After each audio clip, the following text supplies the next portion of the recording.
This man has never knocked nobody out cold. He's a bully. He's slow. He has no skill, no footwork. He's awkward. And I have been giving him a name.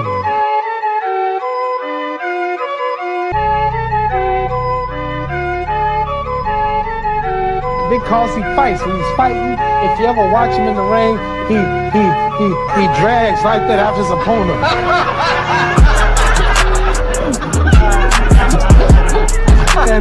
and how's the mummy gonna catch me?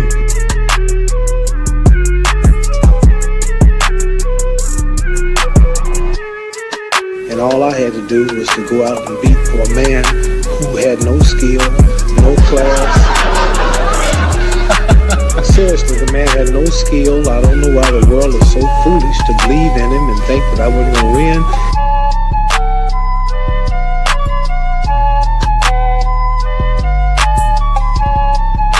Well, when you say you're ready to go to war right now... I see that barrel in the street, I beat him before the fight. You'd actually take him on before the fight? Beat him like I'm his daddy.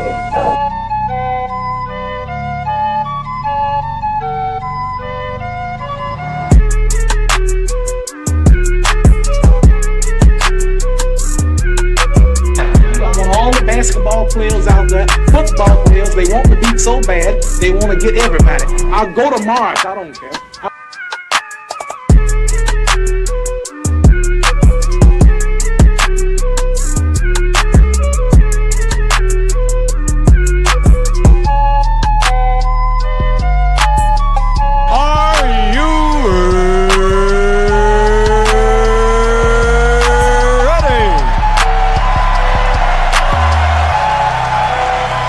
For the thousands in attendance and the millions watching around the world, let's get ready to rumble!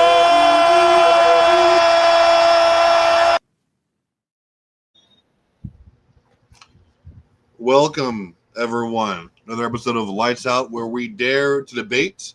And today we've got a special one again. We've got Mr. Dart and Mr. King Speech Row about to debate who is who is better. We're going to switch it up here. Not greater, better. Distinct.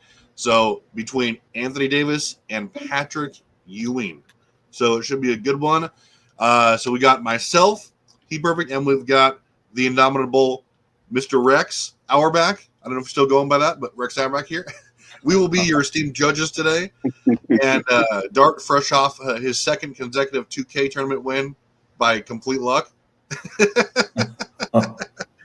This was against 9 people, and it was regular season. Hey, congrats are in order, man. He did it. It was crazy. But yeah, row and if you got contestants want to introduce themselves and say a few words, in whatever particular order. Oh, you can go first, King. Yeah, I go first. I'm going first in the debate. All right, so I'm King Speaks Roy. If anybody knows, I'm Mr. Nick fan, and I am here to represent the greatest Nick of all time, and I think one of the most underrated players, centers, especially centers, in the history of the game, and I'm about to prove that. All right, for me, I'm going to be representing Anthony Davis, somebody who I think is rather underrated in the all-time scheme of things for what he's achieved and for what he's produced. So I'm ready to. I'm excited to have this debate. I'm excited to see you on camera for the first time, King. Yeah, I had to represent. Not orange and blue, but the powder blue, Nick. There you go. Do you want to see the tail of the tape, Travis? Yes, we have the tail of tape for every contestant coming up here. We see, there we go. You see Dart with his sterling 1-0 record after he came off a victory against myself. They're in a balance. This is something we're going to do for every contestant that we have up here going forward. Obviously, their favorite era, their GOAT, personal GOAT, style, record, and so you see it right there. Place your bets. And like you heard, King Speech Roll will be leading us off. And again, it's who is better. So that's going to be a tough ask. And I can't wait to see the styles they will bring today. I don't know if that's all true, King's Speech, what was put on the tail of the tape. I just put things down. No, it's all, well, for me, it's no, there's no cap. Yeah, that's, Jordan's my GOAT. Yeah, yeah. I mean, I'm 90s is my favorite era. All that's right. Awesome. All righty. So just as a warning, King's Speech, there's a 10-second primer once this timer starts. All right. Since Travis is not a moderator yet on StreamYard, I'm going to pull them down right now. But there's a 10-second primer, and you'll hear the bell when it starts. Cool. And heads up, I'm not going to be shouting because I'm in a Panera Bread, so I'm respecting those around me. All right. All righty. I'm going to start the timer. Sure.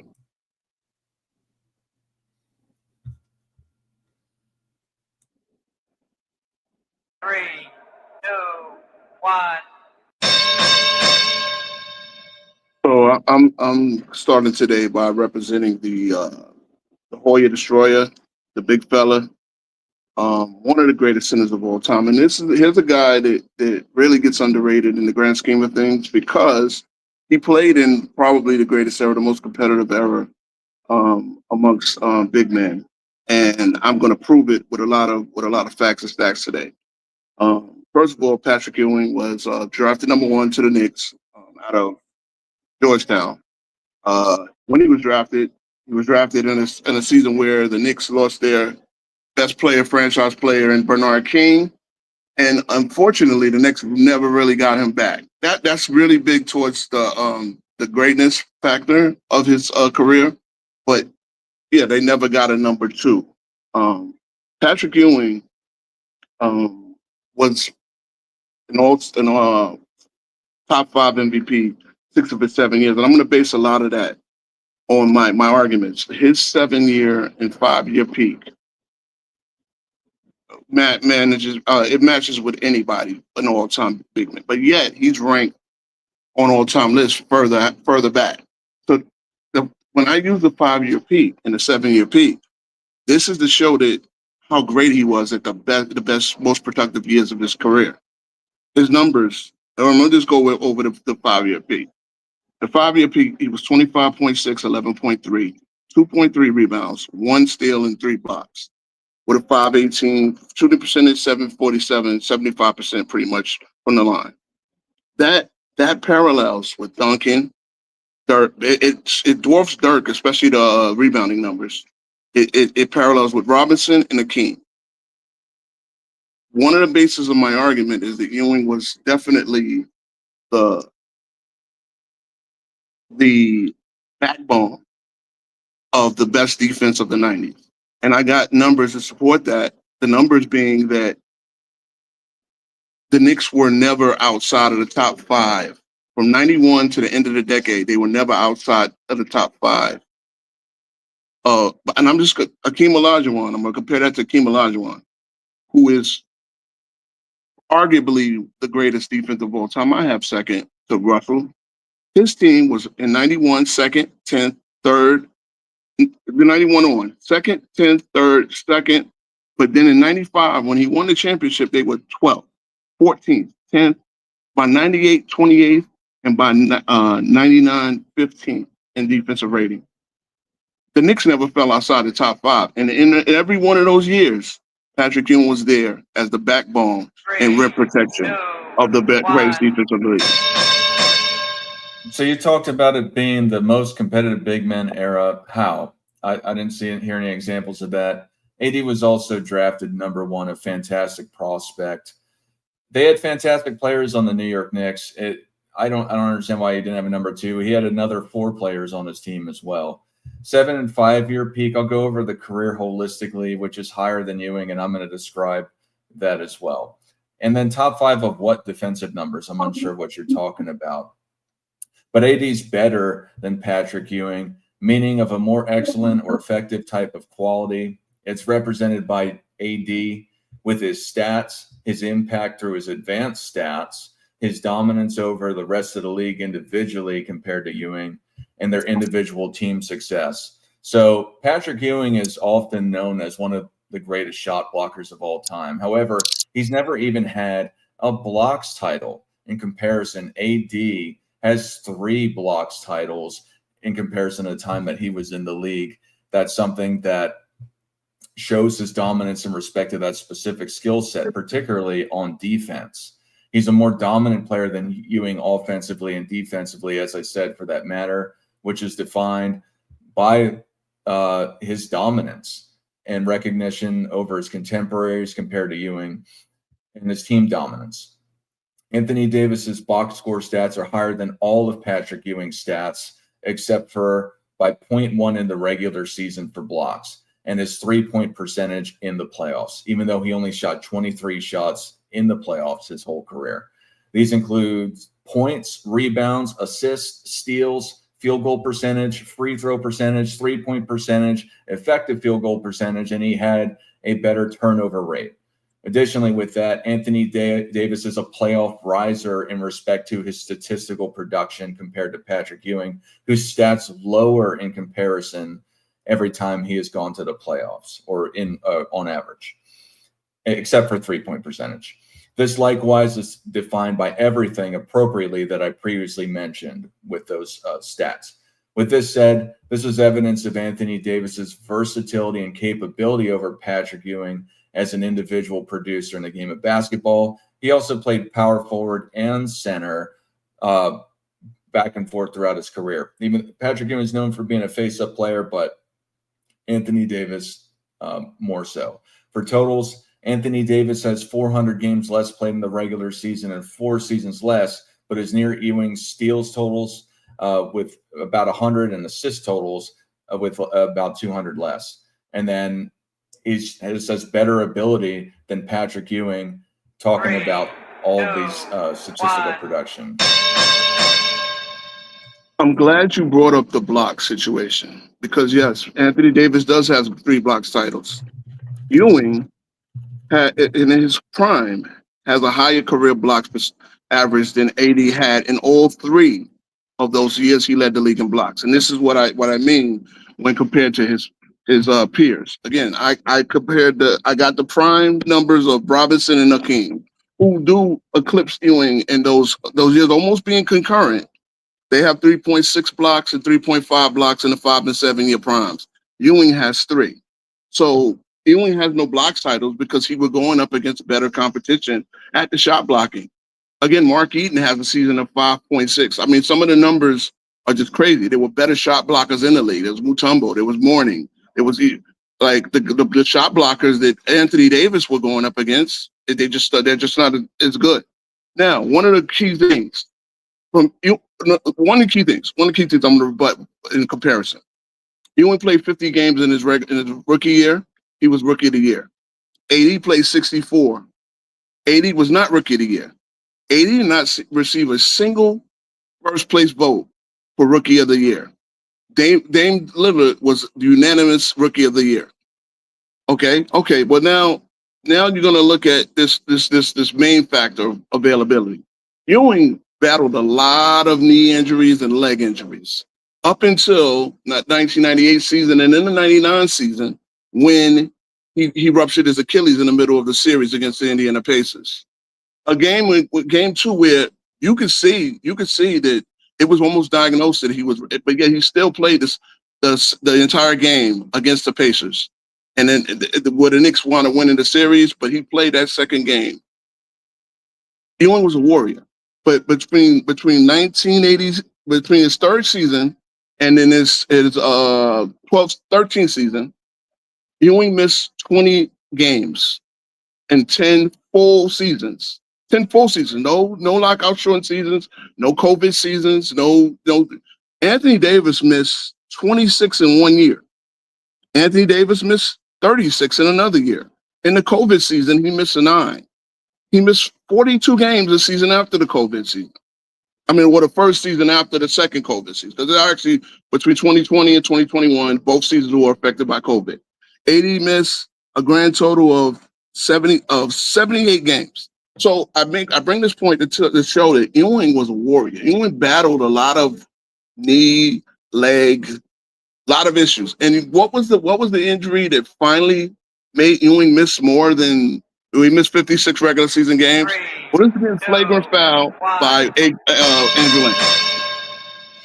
So you just admitted that Patrick Ewing wasn't the best shot blocker of his time. We don't know how AD would have done compared against them in the 90s, but we do know is that AD was the best of his time in respect of getting those 3 blocks titles in comparison. Rookie of the Year is a fantastic feat, but that's his initial career season. Looking at the rest of his career, I'm going to show you who's better. And then you described about who was more available as Patrick Ewing, but we're talking who's better. We're not talking who was more available. So I wanted to just talk on some more things I was talking about in the last round. Anthony Davis's best regular season per game averages are better in 3 of the 5 major stat categories. And for his playoffs, as I was talking about as a playoff riser, he's higher in 4 out of 5 of the 5 major stats and tied for blocks at 2.2. The biggest disparity with playoffs is 26.1 to 20.2 in points. And then for single game highs, Davis outperforms Ewing in points, steals, and blocks, and is tied with him in rebounds and assists. But I want to talk about how he's better by having more impact. And this is described by his advanced stats. So similar to regular season stats, AD outperforms Ewing in most of these metrics and has similar scores in the cumulative ones that account for total career. So AD's regular season advanced stats define that he was more valuable than an average replacement player over his career than Ewing, which was a cumulative stat, a total career stat. AD has nearly doubled the box plus minus, defining how many points a player contributed more so than a league average player per 100 possessions. AD is considered to contribute more wins in a full game on average than Patrick Ewing. AD also has a higher percentage in obtaining these stats against opponents and teammates of the top 5 stats versus Patrick Ewing. So all the stats for being able to get rebounds over them, get steals, get blocks, and get assists. He, on average, against everyone that he played against, had a higher percentage than Ewing doing that. He also has a higher true shooting percentage, which describes 2-pointers, 3-pointers, and free throw percentages cumulatively together. So he's a higher percentage of just shooting. And AD is considered to have a higher per minute production versus Patrick Ewing with a higher PER. And these are all similar to their playoff advanced stats, where AD is similarly better than Ewing across the board, with exception to value over replacement player. And similar to raw stats, Ewing's impact measured by these stats are lower in the playoffs than the regular season. So talking about his impact and his production. 3, 2, 1. AD's better. One thing my opponent mentioned was the success of Anthony Davis. Well, as I'm looking at Anthony Davis' career, before coming to the Lakers, Anthony Davis had one winning season, 40-34. He won 1 playoff series. Patrick Ewing led. I mean, and mind you, here's the thing I want to get into. The greatness of Patrick Ewing is that two factors. Patrick Ewing is the only player to make more field goals in a series than Michael Jordan. This is Michael Jordan fans are the best, right? And Michael Jordan was the only reason why Patrick Ewing ever won a ring. Let's keep it a stat. But again, Patrick Ewing beat Larry Bird, Kevin McHale, Robert Parrish, and Dennis Johnson. He did that with Johnny Newman and Gerald Wilkins as the next best players. Okay, he did it in the 91 first round, and he had a monster series. So the playoff riser, you're using that. Patrick Ewing had a lot of battles with a lot of big men. Robert Parrish in that one. He battled with the front line of the Detroit Pistons twice. He battled with Alonzo Mourning. He battled with Hakeem Olajuwon in the finals. He battled with Rick Smits. Where are AD's playoff battles? AD doesn't make a long playoff run until he joins LeBron James. And yes, in the bubble, after 4 months off to recover, and they won the championship. But have they duplicated that success? No, the next year they got knocked out in the first round. And why? Because the availability factor. Yes, the best ability is availability, which I've completely proven that AD is 9 years behind Patrick Ewing. Again, Patrick Ewing, as I alluded to, did not miss more than 20 games for 10 seasons. Then he missed 56 games by getting flagrant foul and having ligaments torn in his wrist, going up for a dunk against Andrew Lang. But he still made it back to the playoffs that year, and he still played on a ruptured Achilles to help the Knicks get to a finals. Where's that success with AD? AD played with one of the best defensive guards in Drew Holiday. Ewing had two of the best guards, Mark Jackson and Rob Strickland, traded off his team. He wound up going to a finals with John Starks and Charles Oakley. Ewing outplayed Scottie Pippen, who was ranked higher in these all-time lists. There's a guy in the Bleacher Report that put Ewing in the 80th. Again, my point is to prove that Ewing's greatness, his dominance. Again, Ewing blocked more shots than AD. He got more rebounds. The only thing AD can say is he scored more points, and he scores more points in a high-scoring era. Again, Ewing being the rim protection, a backbone of the most dominant defense of the 90s, of a team that was far more successful, despite having way less all-star help than AD could, than AD has. AD did not have any success until playing with LeBron James. So you're talking about all-star help. Yes, he did have success, which you admitted in respect to winning the championship. And just because his team, they had all-stars, usually when an all-star is put onto the team, they're having general success throughout that season as well. So him playing with LeBron James, obviously LeBron James is an all-time great, but the matter of it is that they got to that point during that season, and then they went after that, they were able to go and be successful as well. Again, to your point, and to what I think is really the bottom line, is that Patrick Ewing never even won a championship. So when you go and you look at AD, who has won a championship, that is really the big ticker here. And then I talked about how AD has more rebounds than Patrick Ewing across his career. So I'm not sure what you're talking about. How did he outplay Pippen? What are the specifics to that with the stats? Just saying so, I'm not sure what that means. And then also AD and LeBron James also went to a conference finals as well, let alone just that one finals. They went to an additional conference finals, and Patrick Ewing in total went to 4. So, and I'm using evidence for the playoff risers with the stats and the advanced stats. So I can give you specifics with the numbers. I'm more than welcome to do that, but I gave you specifics of what categories. And this is lights out debates. If you can't see by the big in the middle, it says a lights out. So this is not Michael Jordan fans are the best. Sadly, that channel has died. And then he had less. Yeah, he may have had less winning regular season success, but that's just what it is. So I want to talk about some recognition here. So Anthony Davis, in comparison to Patrick Ewing, has played, I believe, 4 seasons less. I got to double check that, but 3 or 4 seasons less than Patrick Ewing. He's got 1 less All-Star, so it's 11 All-Stars to 10.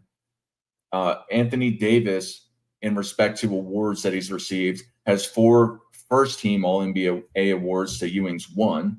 Anthony Davis has 3 times he's won the first-team All-Defense award.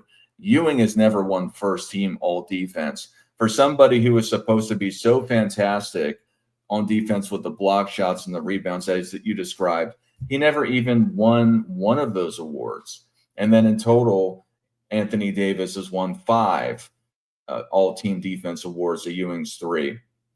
And when you look at this whole thing holistically, through the impact, the production, the recognition, and the team success, Anthony Davis is better than Patrick Ewing.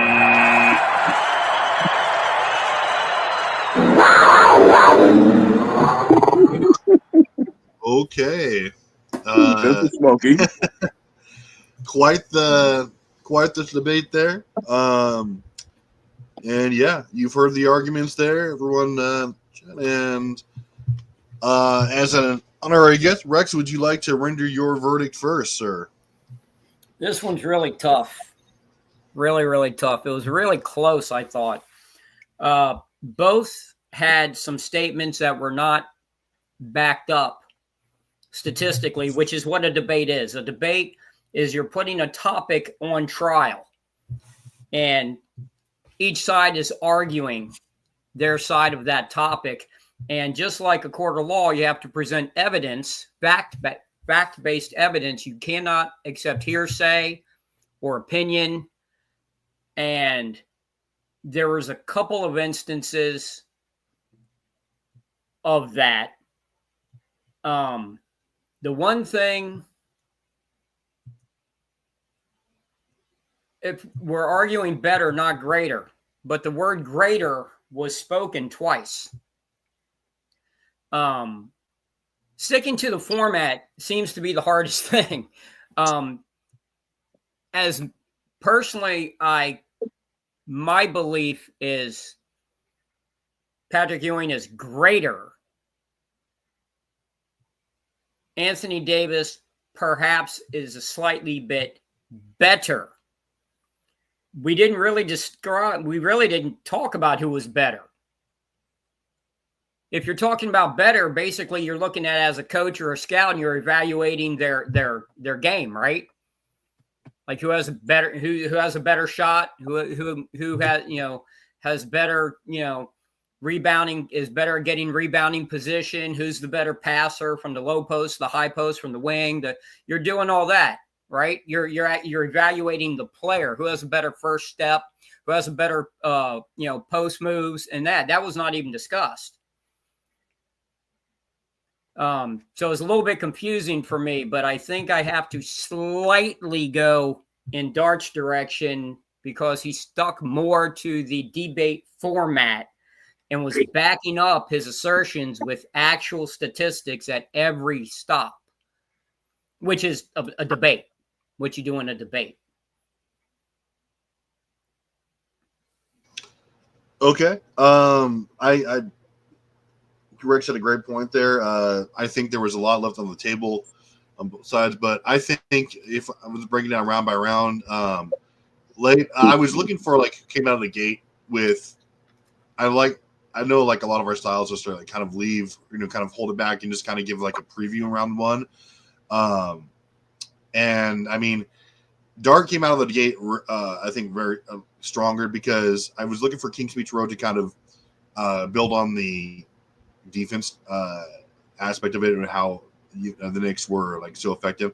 But I'm going to give the round to Dart because he did come out and explain initially how AD's numbers were better than Ewing's, especially in the playoffs, which I think was important because, like Greg said, this is a debate about you're just doing head-to-head who's better. This way you can use things and this way, when you're using things like stats and advanced stats, those things are way better than just overall resume, right? Voted on awards. When your stats, obviously it's not the end-all be-all, but when you're saying it's better, then you have to how, and stats are really the best way to do that. Obviously, when they went on, so I mean, I gave the first round to Dart just because King's Speech really just laid the groundwork for what he was going to talk about, but nothing really beyond that. It was pretty vague. Round two, though, I think Rowe came out really well, and this is what I would have attacked also. He explained how the competition was, especially on the defensive end, was arguably way superior, far superior than what AD was facing overall. He started to go into, especially he touched on the blocks, and I was excited for him to continue on that. I wish he would have deep dived into that and kind of explained how the contemporaries, maybe as far as AD's 2 or 3 better competitors were. You could have brought up some advanced stats there, things like that. I was stoked on that, but I think he had a solid round as well. And then he touched on the durability issue, which I would have super harped on. But he went into that. He kind of meshed that together. So he was talking about the impact, which I think does go to the better portion all, but very solid round. All Dart kind of built on his statistics as far as, AD in the playoffs, AD advanced stats. I did give that round to Rowe just because it was, I think, when you're talking about better, he did do a great job of talking about the competition, which I think was far superior, especially defensively. In Ewing's era, he meshed that together as far as the ability. But up until that point, it was a great debate. I thought that too, but I think that Dart kind of pulled away in the third round, just because again he was sticking consistently. He had more of the stats. He had more of the actual backing up as to why AD was better. He did talk about how, and I get it, it's Harris, but he did talk about how the defensive accolades are on AD's side, regardless of what you want to think. And it just, I think there was a lot left on the table that Rowe could have talked about, especially for he started with how great the Knicks were defensively, but he really just said it. He really didn't explain how that was in relative to how the Lakers were actually trash a lot of the years, and so were the Hornets, or the Pelicans rather, with AD. And he could have went into that too, how Ewing was basically just a one-man, or how impactful he was, and one of the few defenders who was. But anyway, I give that to Dart, but I thought it was a great debate all around. There were a lot of great points that were added, and this is a difficult one, right, because it's better, and it's like kind of a new thing that we're trying, but and a squeaker, I give that to Dart overall. Yeah, I think this is by far the closest debate that I've seen. I mean, we're like, I really think Rowe that killed me with just a couple, throwing in a couple of opinions with no fact-based numbers to prove them is the only separation. Yeah. And that's just the debate format. If this was an open discussion about who's better, I'd be going with Rowe. But following debate format, Dart was much more strict with the format in the presentation, which is what a debate is. Remember, a debate is graded on how well you debate. You can be completely right in your argument and still lose a debate in a landslide. You can win a debate and be completely wrong if you have all your ducks in a row and you make a better argument. And I think that's what a lot of people don't really think about. Oh man. So yeah, I mean, let's we get the audience poll. Like, yeah, obviously, congratulations, Dart. You did a great job. It's really tough. I mean, yeah, you did a great job of proving that the inferior player was the better player. Yeah. All right. But what's up? I will invite you because based on what Rex just said, to have a post-debate discussion probably Tuesday night if you're free. I don't know what your schedule is like, or yeah. So being in Hawaii, I know you're on the East yeah, Coast. I know. Yeah, the time I got that issue with Travis. Like the best time would have it would be on the weekend. But yeah, I do. I mean, look, and again, I can say this. I mean, we're at the point where we can just kind of like post-debate discuss things, right? Well, I want to say how I felt I did. Okay, yeah, go ahead. I want to say my part to this too. Yeah, you can go first on that, so I can go second on this. Yeah. So I do think I pulled away with this. I think Rowe had some fantastic points, and like what Rex was saying, I think there just wasn't enough evidence-based claims to put him over the edge. I think I had more. I think that it's a great debate that many people don't have as well. That because Anthony Davis is a fantastic player and Patrick Ewing has this icon and legacy behind him, I think it's fantastic to have debates like this. And I just want to thank you, Rowe, for coming and joining me on here. No doubt. Now, again, one hole that I could have really, and I should, and it's the thing, you run out of time. You gotta. This is the issue that I'm having because I put up so many numbers, right? And I went to Ewing's contemporaries. I thought that basically showing that Ewing is going up against Robinson and the team. Well, there's only 2 centers positions for defensive all defensive teams. So Ewing having the 4 all defensive selections is actually quite amazing considering he's going against Robinson, Ewing, he's going against Robinson, Olajuwon, he's going up against Shaq, he's going up against Mourning, Mutombo at some point. These are prime years, and there's only 2 slots for centers. AD has center, and this is the issue that I have. AD and Duncan, they have center and power forward. So they can qualify for both forward slots and they can qualify at the center slots in certain seasons. Like AD has qualified for both All NBA first and All NBA defensive, like All NBA and All NBA defensive teams. So that's an advantage that guys who are center power forwards like AD and Duncan have over the centers of the 90s. And that's one of the arguments that I tried to come with, because I tried to find these the prime years, again, the 7-year and the 5-year primes, and I tried to make an argument over that. The other thing that Dart did is he said the playoff riser, but yet I should have made more facts-based evidence that AD only has 2 playoffs in his times with the Hornets on the Pelicans, and he has the 4 with the Lakers. I mean, like, where's the evidence of the playoff rising when Ewing has 13 playoff runs and AD has 6 total? I just looked that up. But I should have had that ready there to swat down this playoff riser argument, because again, yes, as I tried to say, I did bring up that Ewing had the battles and who he had them with. Again, he played them all in the playoffs. You know, he played against Harris. He played against the Pistons twice. He played against, he obviously played against Jordan 3 years in a row. Then he played against Jordan again in '96. But yeah, I mean, it's really hard to get so many stats in there.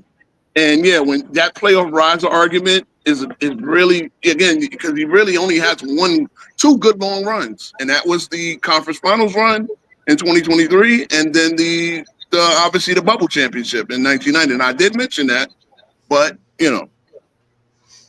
But with me, the one thing, and this happens in almost every debate, that there's a hyperbole thrown out there, and you threw out there the cliche, well, Michael Jordan kept Ewing from winning championships. That's why he doesn't have a championship. No, that's absolutely false, and 100% false. Ewing went to the finals twice. Jordan had nothing to do with it. He went to the finals twice, and he got beat. Well, he went once, and the second time he helped the team get there and had, as I said, played on the Achilles. Yeah. Then he went to the finals. Yeah, I got it. Wasn't able to play because of injury is part of it, but he was on the team. They got there because of him. If it hadn't been for him, they wouldn't have never gotten near that far. Exactly. So I really Jordan did not stop it. But see, I brought up I brought up is the type of thing that in an actual debate gets a big X from the judges. Got it. And I mean, I hate him, but that's something that Travis always does in every debate, and it irks me so much. It's like, just stop saying those things. Yeah. Stop saying y'all always throw that in there. Stop it, because it's what ruins the debate. It's what makes you lose. Well, I mean, again, only reason because I prefaced it about the battles that Ewing had. Again, Ewing had battles with Bird. Ewing had battles with Jordan. He had battles with Hakeem eventually. What does that have to do with who's better? Everything that was argued is situation and circumstance. Yeah. You easily could take Ewing and put him in AD's spot, and you could take AD and put him in Ewing's spot, and basically they probably would have came out pretty much exactly the same. But no one was actually debating who's better, who is more skilled at the game of basketball, and where are the advantages and disadvantages in the comparison for each player. Like, the big difference between the two is Ewing was always a center. Always. He was 7 foot tall when he was like 15 or 16 years old. Okay? He was always a center. He was like 6'8" as a freshman. He was a soccer goalie when he came to America from Jamaica. Okay? Always a center, always a shot blocker. He was raised specifically to be the next Bill Russell. AD was a guard in high school. He was a shooting guard, known for shooting threes from the deep corner at 6 foot. That's how he started. So he has a more varied skill set because of how he grew up and how he was raised. So they're different types of players. They have different skill sets. That was not even discussed. So I wanted to. So I brought it up briefly, and then I didn't really send it home when I started talking about the advanced stats of how he did in comparison to how he was able to get rebounds, how he was able to get assists, how he was able to get steals and blocks more so than everybody. I don't think I fleshed it out like that. But I did define what better was, and then I defined how I was going to describe it. So I did that. That was the first thing I said. I said better meaning if a more excellent or effective type of quality is represented by AD, by his stats, his impact defined by advanced stats, his dominance over the rest of the league individually, and their individual team success compared to Ewing. So I did say that, but I get your point, Rex. And then I also didn't, again, I think I did fall a little short of emphasizing what I was trying to say. And I did talk about his versatility in respect to being a better face-up player, but I kind of left it at that. But because I didn't want to say that he was a better shot blocker per se in respect to the skill set, because they never played against each other. So that's why I was avoiding he was a better this, that, and the other. Well, they're different kinds of shot blockers. Yeah. See, Patrick Ewing grew up and was always at Ringen Latin High School and then at Georgetown, then obviously going to the Knicks. He was in very specific defensive schemes where he was the anchor. Like I said, he was seen. If you read articles about him in high school, growing up in Boston, he was being seen and touted as the next Bill Russell. It was always, remember, his college coach was Bill Russell's backup. Okay, John Thompson was Bill Russell's backup on the Celtics. Okay, and it was preached to him. Team first, team win. It's all about team. And he was always the center of a defense that was made to funnel slashers and penetration directly to him. So he had all of his blocks come from under the basket. Very few of his blocks come on the floor. The exact opposite with AD. If you look at his blocks, he gets a lot of blocks on the wings, on step outs, on switches, where the other team will pick and roll. They'll switch and they'll try and get up a shot that not realizing, which I don't know how you can't, but it's like the video game when guys kept dribbling into Wilt over and over again. Guys will go right at AD, forgetting that, he's playing out on the floor. He's playing a forward position, but this dude is a center, and he has center instincts. And he gets a lot of blocks away from the basket, outside of 5 feet. Almost all of Ewing's blocks are inside 5 feet. He was a traditional post center and was kind of pigeonholed as that. He could shoot. He could shoot outside. Everyone knows that. Everyone knows his jumper. But he never played that position, situation, and circumstance. Correct. I have a question, because one thing that I did, and again, it's a lot of numbers. You gotta get in 3 minutes, right? Yeah. When I made the point that out from 92, the Knicks were never outside of the top 5 defensively, and Ewing being the backbone of that defense, I did, knowing that Akeem Olajuwon, what he was, and then I went down what the Rockets were. Again, the Rockets were 3 of the 4 years they were in the second, right? Top 2, but then they fell off precipitously after 95, 96, right? And actually, they were 10th. They were actually they were 12th. The second championship season, right? But to get this in context there, you have to ask yourself a question, though. Yeah. When they were middling as a defensive team, was that because of Hakeem? Yeah, I mean, and that's really what I'm trying, because I'm trying. Yeah. Was it because of Hakeem's defensive deficiencies that they were middling as a team? Oh yeah, of course. No, so obviously not. And again, the team was not great defensively, is why they were in the middle of the pack. Yeah, no, of course. But what I was prefacing by saying I think he's the second greatest defender of all time. Now, of course, he's going to.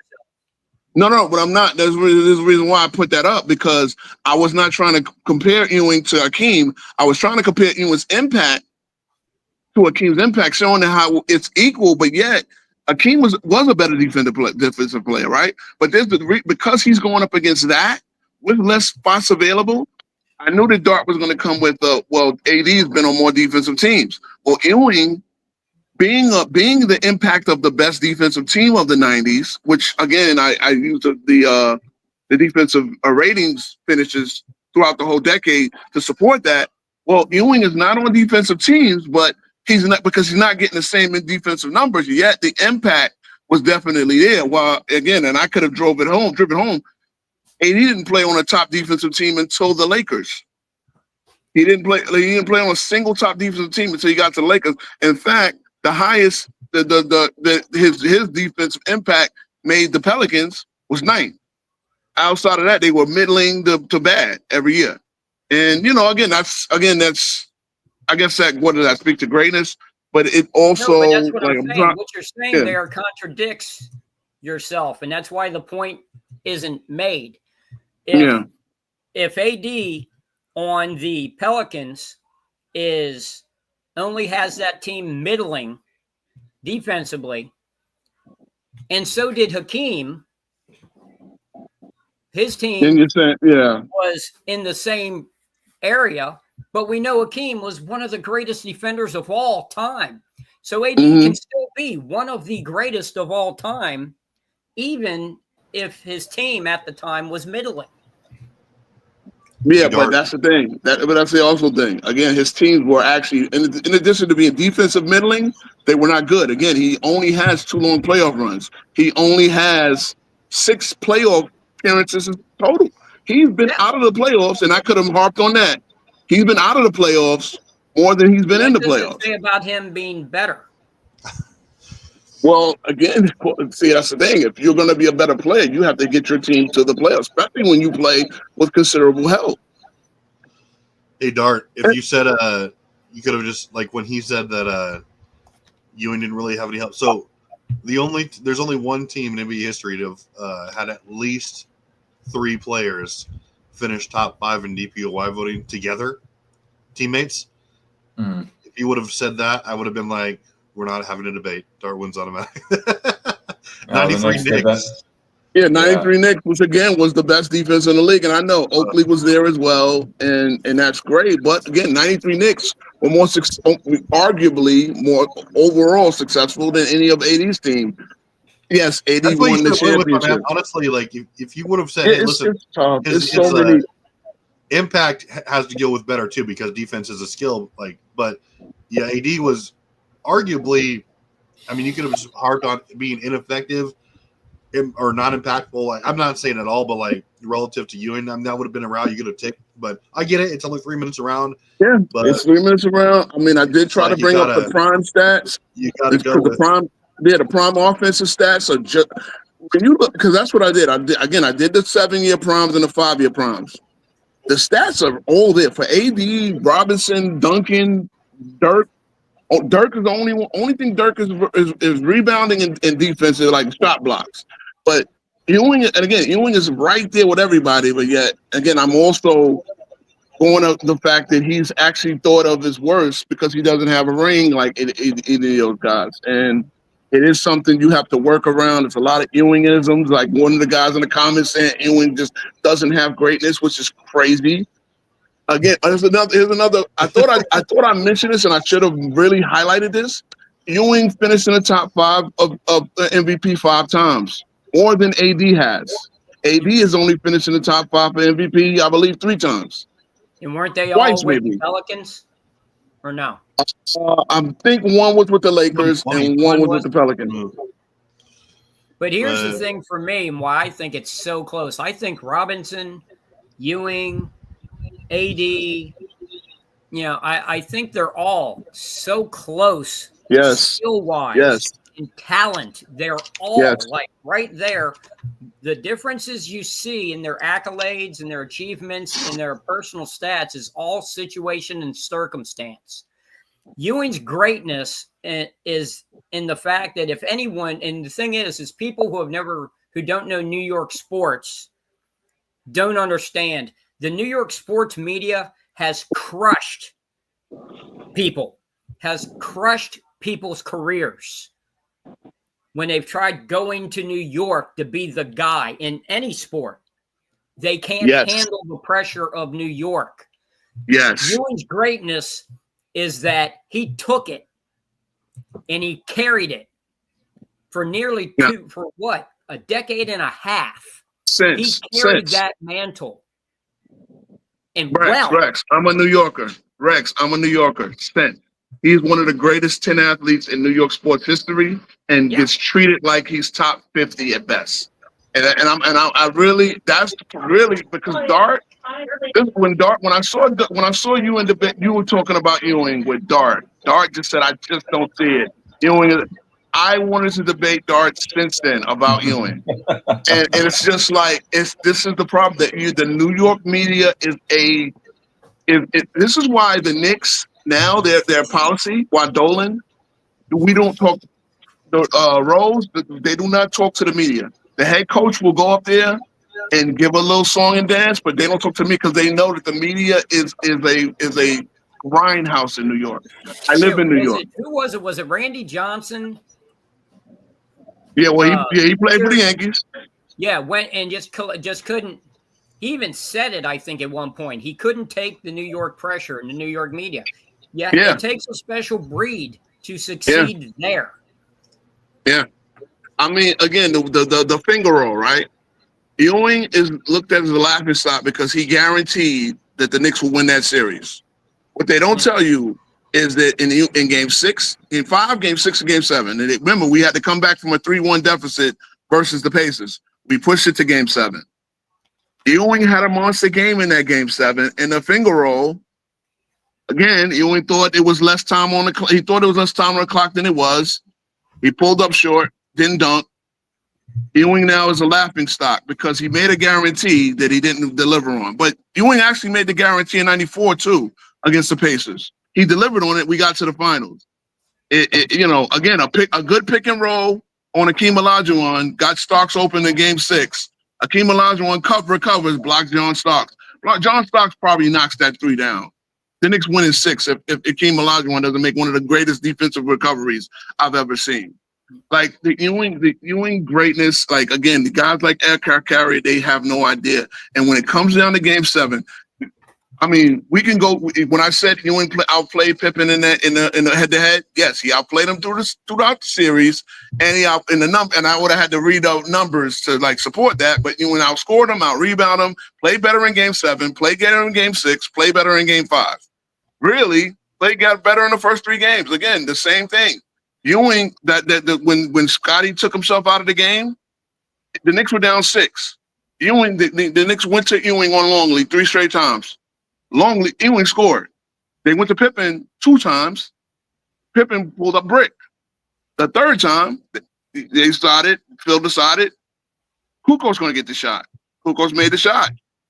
Without making that shot, the Knicks probably go up 3-0. Again, if Derek Harper doesn't get in a fight with JoJo English, getting himself suspended for Game 4 and thrown out of Game 3, the Knicks probably win in 5. But again, these are all things. But there's so many things about Ewing that he was a warrior. Again, I brought up the fact that he missed 20 games in 10 years battling all those injuries. I think if you're talking greatness, Ewing far exceeds AD. Yeah. But we're talking better, as in their individual skill at playing the sport of basketball.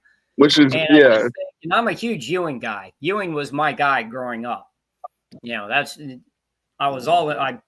watched him at Georgetown for 4 years. I'd go to the games at the Capitol Center.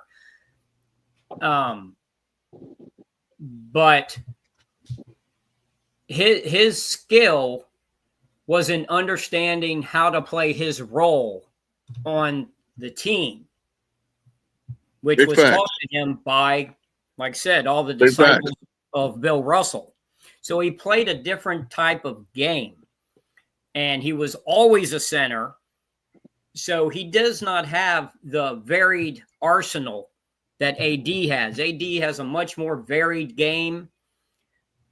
AD to me seems to be a lot like Duncan with the defensively he plays center, right?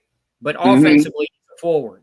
He can play around. Yeah, well, Ewing is a low post back to the basket, but can still stretch it out. Again, it's hard. It's really hard. And the Ewing numbers was never, again, because of situation and circumstance, was never able to play that way. He never had a Robinson as a teammate to push him out to power forward. The 1 year as a rookie, he played with Cartwright. Yeah, and they made Cartwright move to forward. So we never got to see Ewing as a forward. He was always considered the number 5 in the hole, under the basket. That's what you do. So he never developed the skills that AD did. So I think that AD is a better player as far as more varied skills and being able to do more things at a higher level. But he will never reach Ewing's greatness because of the same situation and circumstance. Being the center, I mean, the only guy that knows what it's like to be Patrick Ewing is Willis Reed. And he had Clyde Frazier most of his career. They know. Yeah, he had Clyde Frazier most of his career. Again, that's the other thing I'm harping on was when Ewing lost his guards, the guards that feed him the ball. I mean, with all that said, the prime years, Ewing's prime years are there with any other big man in the history of the game, especially his contemporary. I can sit there and like put up the numbers, show my notes, put the numbers, but his numbers are right there. And then Ewing is still looked at as not even in those guys' league, which just, again, it irks me, it bothers me. It's why I wanted to have this debate, why I challenged Dart. You know what I'm saying? But, and again, if you look at it, who was Jordan's biggest competition? Probably was Ewing's Knicks. And Ewing was always just missing that one other primetime player. Because, yes, that's why when I brought up the defensive rating numbers, because it shows you when it came down to being the next Russell, he was that. He was that to a point. He was that to a point because, again, the Knicks were top, the best defensive. The Knicks were like number 1 in defensive points against until Mike Fratello started running that slow down offense, and Cleveland started being number 1 in points against. But when it comes to defensive rating, because of they had less possessions, the Knicks were still number 2 in points again because Mike Fratello started running the slow down offense after Brad Daugherty retired in '94. So from '95 on, Cleveland, a far inferior defensive team to the Knicks, were leading in points against. But the Knicks would lead with the Knicks, Bulls, and Cleveland as far as 1, 2, 3 in points against. But yeah, man, I mean, I really wanted to represent you, and I hope I did that. I hope I did at least open some eyes to show that Ewing, his resume is there with anybody else, any other big man in the league. History. Ewing is a lot like Russell in a way that if you want to argue who's better, it's hard to argue for Bill Russell because ball skill wise, he was an inferior player because that's not the game he played. That was not that's not what was prioritized. That's not his strength. But when you talk about understanding the game, knowing your role and being able to excel, leadership, all of that type of stuff, that's where Ewing is bigger than his numbers when it comes to that. Like Russell is the biggest, he totally dominated an entire era without dominating individually. People knocking for that, but that's actually his brilliance. Is that he didn't need the ball in his hand to dominate. He didn't need to take all the shots and hog all the glory and all of that to will his team to victory. He was able to do it as a general and use his pieces. That's why he was able to become a player coach. Ewing, to a much lesser extent, but still the same way. Ewing had a limited game compared to AD, but he led far better. And you know what I mean? His greatness is not even to his ability. Like when you argue Michael Jordan's greatness is way up here. But Michael Jordan's individual skill set is also way up here. When you talk Kareem is greatness and skill is all right up here. But when you talk about guys like Ewing, his skill may be a little bit lower, but his greatness isn't affected by that because he understood how to play. And he was. Brooks, what are you talking about? You said the other day you said Kareem was the least skilled big man in NBA history. Who did? You did. That is an outright lie. I didn't even say that when I was 7. In fact, I think that Wembanyama is actually the modern Lou Alcindor. If young Kareem, when he was Lou, was 20 years old today, he would be Wemby. People forget how agile Kareem was when he was young. That's what blew everyone's mind, was how was this 15-year-old 7 foot tall and able to move like that? Right? Yeah, I don't think unblockable shots. Yeah, I agree. I mean, I hope if anything, Dart gained a little bit more respect for Ewing, because that's really what I wanted to do. It does bother me that Dart has Ewing like 58th or something like that. You know, one of them assholes at Bleacher Report had Ewing as 80th. How can you look at Patrick Ewing, right, bro? Turn in your badge. Turn in your your press badge if you think Ewing was the 80th best player in the NBA history. The Knicks are a 79-year franchise, and he's the best player of that 79-year franchise, and you got him 80th? I mean, come on. I debate that. 80th. I love Patrick Ewing. I actually love that man, but he ain't better than Willis Reed. Yo, he's not. Willis Reed is, let me say this, because I do have Patrick Ewing at number 58. I got Willis Reed. Where is he? Let's see. 30. Willis Reed is. I have him at. Yes, number 30. I guess you remember. So. Yeah, remember correct. Yeah. Well, got your list. Remember, you sent it to me. Yeah, no, we gonna go. Oh yeah. Willis is. When we had this discussion, you will put Ewing at least 40. With Bleacher Report had him on average. All right, come on, we're gonna go to Sam's. Hold on one second. Go to Sam's Club. So they come this way. You were 58, Dirt? 58 is nasty work, but at least you don't have him 80th.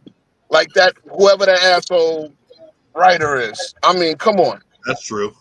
So the whole thing with how I have Ewing here, it's not because it has not. It's all just raw, tangible numbers. It's not to do with his icon or anything like that. So he would be higher, or however you want to say it. He would be closer to number 1 with the slider versus some of these guys. So what your main beef is the no championship? Because again, he does have two MVPs finals. Either. He's got no MVPs. I don't think he has any individual titles. No rebounding titles, no block titles, no scoring titles, no assist title. Yep. So his big thing is that he really, in comparison to the greatest of the all-time greats, he doesn't match up with the awards, the individual titles, the team titles, or anything like that. So really his big thing is that he's one of the greatest Knicks. That's a lot of his icon right there. And then it being tied to Michael Jordan. Yeah, and that's the thing, is like when I say he blocked 4 shots, it's crazy. It's the argument that Lowe made, right? Lowe saying that Kobe, like you said, they said Kobe never led the league in PER. There's one season where Kobe is 28.0 to Duncan and Dirk's 28.1, and yet that's an argument used against, keep going straight. And yet that's an argument used. Patrick Ewing averaged 4 blocks a game one season. AD's career high is 2.8. Now he has 3 titles because it's a different era, right? Obviously, but Ewing played in an era where it was just more dominant shot blockers, but yet he was still a dominant shot blocker himself. You know, and Yeah, again, that was his it's strong point. That was his main thing. yeah. But like that, I mean, again, no MVPs, but 5 MVP finishes. They actually had Ewing ranked in the top 3 of the greatest college players So then ever. to the left. Yeah. Because, 3 championship games he went to, won 1 title against Hakeem.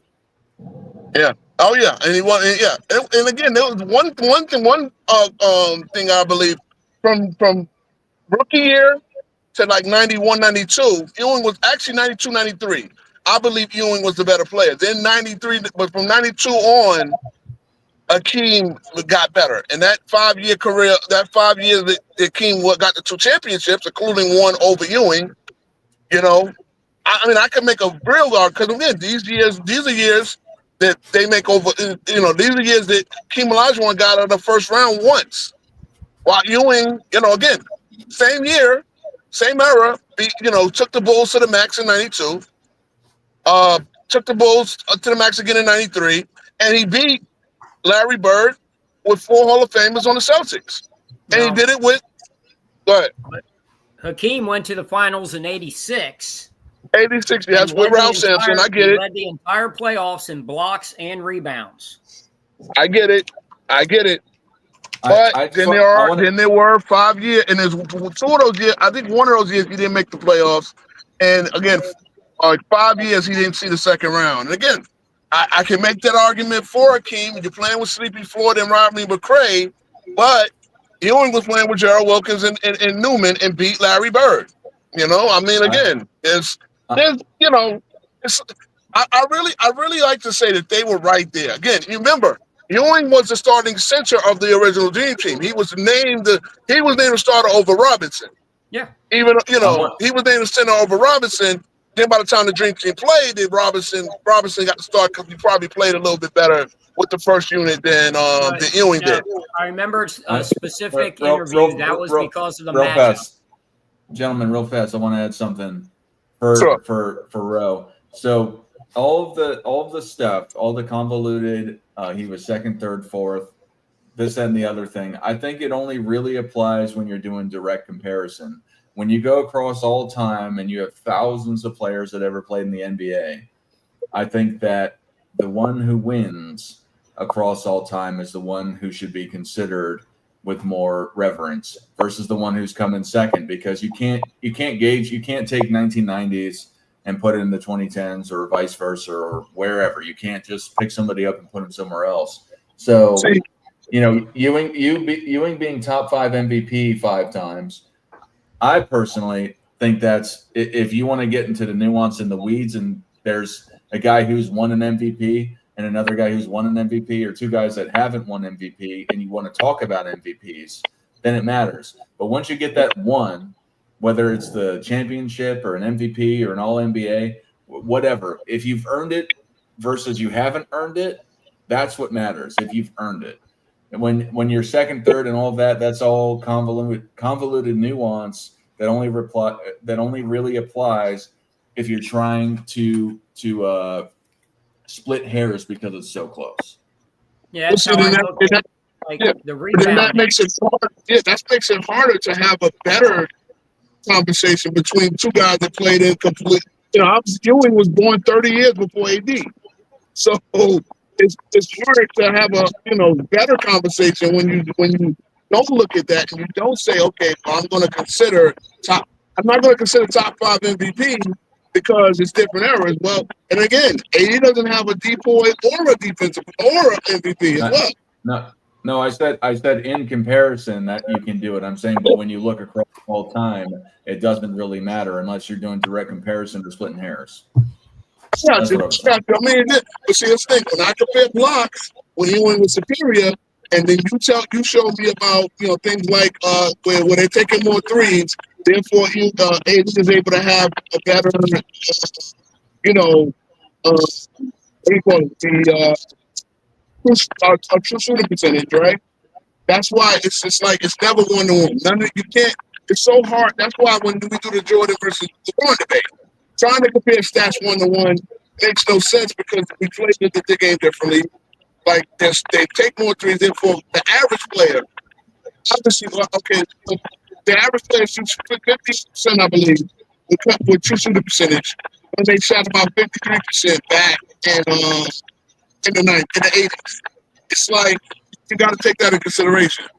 You know, it's like a 5% difference based on the fact that they shoot more threes. You know, so it's just one of those things where, yeah, at this point when you're trying to use numbers to have a who's better debate across eras, it's all right. Like when you're trying to have a better debate across eras, it's really tough. There's no like exact side. It's like if we had the who's better debate between Giannis and AD, would have been a lot easier. You understand what I'm saying? And Yeah, I get the reason why we're doing it because AD's You got it, but the thing is if I go and I say, well, I think that that AD's got a better first step when he faces up than Patrick Ewing. How am I going to prove that? It's just me saying that. Exactly. You know what I'm saying? Exactly. No, I get it. I get it.